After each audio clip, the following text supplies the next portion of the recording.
Mayong buntag ka na itong tanin. Ang Christmas season, nagsugod kini ni Adto 24 sa gabi sa dihang kita naghimo sa ato ang Christmas Eve Mass o simbang gabi. O mahuman ang Christmas season, karong adlaw ang Epipania sa ato ang Ginoo. Karon mga igsuon sa Epipania sa Ginoo, ato nadungog ang nahitabo may tungod sa tulo ka hari nga diin sila gigiyahan. Nagpanaw sila o gigiyahan sila sa mao gayon nga bituon nga nakita nila sa sidlakan. Hangtod ang bituon mihulog kini diha sa limutangan sa bata. O nakita nila ang bata uban siyang inahan ngadto sa pasungan. Mga igsuon, ang panaw sa maong tulo ka hari o maalamon sa bituon, mga igsuon, nga ito na ilan na si Bensor, si Gaspar, o si Baltasar, ang tulo ka hari, mga igsuon, nagpanaw sila. Diha sila pagpanaw, ilahang isunod kayo ang bituon, hangtod nakaplagan nila ang Ginoo. Tinuod man, mga igsuon sa itong kinabuhi, kita usab nagpanaw. Nagpanaw kita sa itong kinabuhi o aduna kita itumugong tuyo na ato ang abtun sa ato ang kinabuhi. Busa kita na inahanglan kayo o giya. Apa na pangutana ni mga igsuon, kinsa man ang mugiya kanato? Ang bituon ba nga ipadala sa Dios sama sa mga tulo ka hari o kinsa man ang giya sa atong kinabuhi.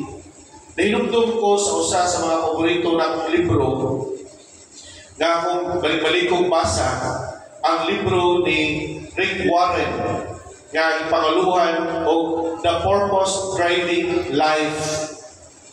Nindot kayo siya na libro mga igsuon kay makahatag ka na itong motivation sa atong pagpanaw, sa atong kinabuhi. Usa sa mga chapters sa iyang libro, mga igsuon, iyang titulan kini o What Driving Your Life?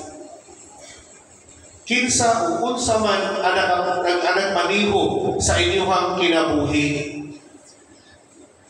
Sama ka nato mga igsuon, kinahanglan kita og inspiration, kinahanglan ta og motivation, aron atuha gayon mga padayon kita diha sa atong panaw sa ato ang kinabuhi. Kinahanglan kayo kita og giya. Ingon si Rick Warren mga igsuon nga usahay ang ato ang gihimo nga driving thing sa ato ang kinabuhi. Ang atong gialaw nga mumaniho o giyas ng kinabuhi, dili maayo kanato. Hinuon makapahisalahan kanato. Sama lamang kini kuno mga igsuon, usahay kanibang ang usa sa mga gisulti niya nga mga saan nato nga dili maayong imuo nato nga driver sa atong kinabuhi. Mao kini una, guilt. Kitang tanan ko ng mga igsuon, aduna tayong mga guilt sa itong kinabuhi. Naman tayo mga tinaguang sa nahibawan sa una, taruwang na natay mga sa itong asawa, sa itong bana, natay sa itong pagkapatanon, doon mauban siguro ang ilang guilt, wa sila ka-graduate. Ang ilang girikanan na nikamot kanila, apan sila nagbinuang, nabuntis, niundang eskwela, karon naglisod sa kinabuhi. Ang guilt nila mo, nga nung wak ko magtinarong kaniyadto, nga nung nagpadama ko sa tentasyon, na magbinuang ko sa ako ang pagskwela. Nahangtod karon ni haunt na silang kinabuhi. No, nagbalik-balik na sila tutok na maugin na. Naglisod ko karon kay tungod ni ini. Nagilty ta. Ako ba nato na mga silang asawa, silang bana, nahantod karon guilty gyapon kayo sila. Ug magbalik-balik na sa ilang kinabuhi. That's why mausahay malos silang focus. Huwag sila sa ilahang focus. Kaya naman, naaman ang guilt. Ingon si Rick Warren, na pwede na ninyong kalimtan na yun na, if you are done with that, o nagmahay na mo, naginulsol na mo, kalimti na, and go on with your life. Ingon sila, move on sa kinabuhi. No? Kay di pa na makaayon ko no mag-igsuon nga balik-balikan nato. The most important thing is you learn from your experience. You learn from your mistakes. You learn from your sins and errors in life. So mauna, kay importante nato, forget it, learn from it, and move on in your life. Ikaduha ko no nga itong mga mistakes mga igsuon, nakapadrive na ito sa kinabuhi o na mawagtangan ng direction, kani ko nung resentment and anger. No? Kani ko nung ako ang mga giguptan nga mga kaligot-gut pagdumot sa atuang sa mga tao, sa sitwasyon, no? O sa butang pa, o sa mga tao na nagpalibot kanato mga igsuon.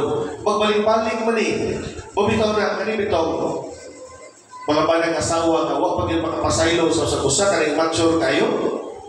Tanawa na sila, masing mga tigulang na. Taas lang kayo ako sa kauras, magstoryahan na sila. Kaya no, tanto ng storya, maglali sila. Ano man, ibalik man sa asawa katong sa siyang banang kaniadto. Asa kung bana, ibalik mo niya ang sa siyang asawa kaniadto na mga resentment and anger, mga pagdumot o mga kaligod-god sa kinabuhi nga wag pa na ma-resolve silang kinabuhi. Wala magbalik-balik, wag tayo peace of mind sa ato ang pamilya. No? Wag tayo kalinaw sa ato ang pamilya. Muna nga usahay, di mo maka-move on sa iyong kinabuhi. Ang iyong panaw, magunuhunong. Nga naman, magbuwag na po. Kaya nga naman, kinag-away. Kaya sa isa sa mana, ay katupanan sa 10 years ago o 20 years ago, nabalik lang sa asawa. O na nga, nagbuwag na po sila. No, usahay, ang bana ba nakasa?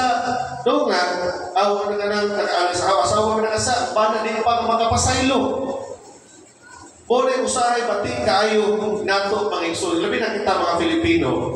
Ang ato amang gumay nato ang kanang bang sayop nga ato ato ang mga naandag nga paguna-una ba na kung babae gani makasa di gina madawan sa society. Ang laki mga makasa okay ra kay madawat-dawat pa sa society.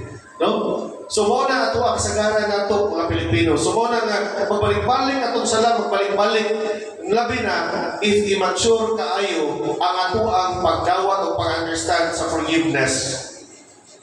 Labi na bagotang bata, labi kaya ito pagmata, na musimba yung kuron, kay mga blessing sa Ginoo kay nindot kaya ito ang pagmata, pag-abot mo sa simbahan, nasugatan mo, natapan mo yung kaaway.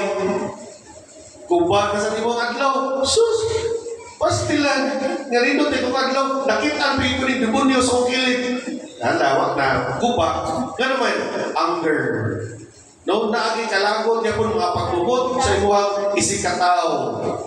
Mona, if you cannot mag-leave that alone sa imong kinabuhi, hindi mo na bitbiton, then di yung ka makaabot sa imong destination sa imong kinabuhi. Magbalik-balik ka, o pildi yung ka sa imong kinabuhi. Ikatulong ko ng mga igsuon, kaning atong itawag na kaning materialism sa ato ang kinabuhi. Kaning atong goal, atong goal, dili happiness, dili peace. Ang atong happiness, magdepende kung unsay mga butang ato ang madawat sa atong kinabuhi.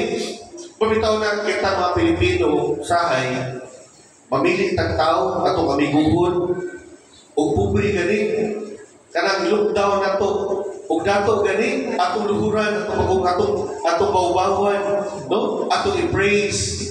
Nga naman, kay tungkol ko na sa ato ang materialism nga kanang intellect, kanang kinaiya ko ng mga isuon. Nga kanang with pride na siya, nga gusto na ito maabot, ang dili na ito maabot sa kinabuhi.